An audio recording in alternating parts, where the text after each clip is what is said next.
Welcome once again to the CalgaryHomesale.com video series, helping you sell quicker and buy smarter. I'm Drew Allam, real estate advisor with Redline Real Estate Group and CalgaryHomesale.com. Joining me today once again is Scott Bollinger, lawyer at Bollinger and Associates. Today we're talking about something that investors have been asking us quite a bit about. So thankfully Scott's going to delve into it. It is the agreement for sale strategy. Agreement for sale. So what is an agreement for sale? And maybe let's give 3 examples of good times to use it. Sure.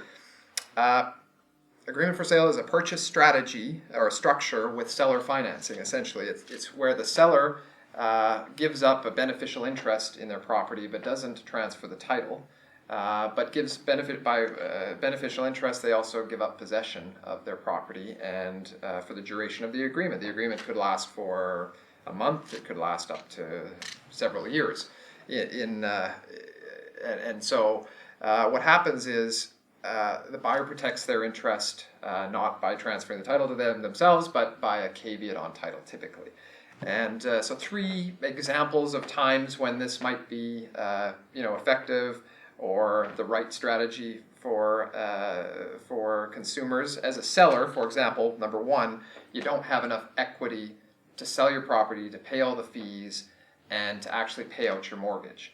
This is a potential strategy to actually divest yourself of the property and get paid out over a period of time, and but relieve yourselves of the financial burden of the property. So it's something to consider. Number 2, as an example, and this is from the buyer's perspective, is when you're seeking an investment or seeking to take over a property with little or no money down. The agreement for sale is an option potentially for the buyer in that way. They can negotiate possession of the property for a small deposit or no deposit, and then paying off the rest of the purchase price over time.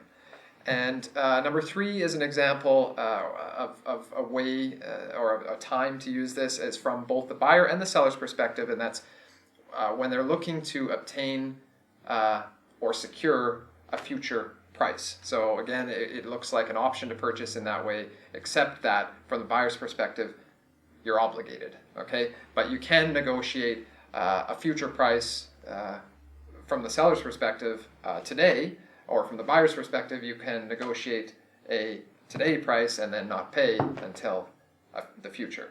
So I think that's the best examples I can give you. Definitely, I've seen the strategy becoming more and more prevalent in Calgary's challenging real estate market, especially if we have sellers who are low on equity, if we've got investors or potential investors who are looking to purchase with little money down. If you have questions on that, again, it is a bit more of an advanced strategy. We definitely want to make sure you engage some legal advice.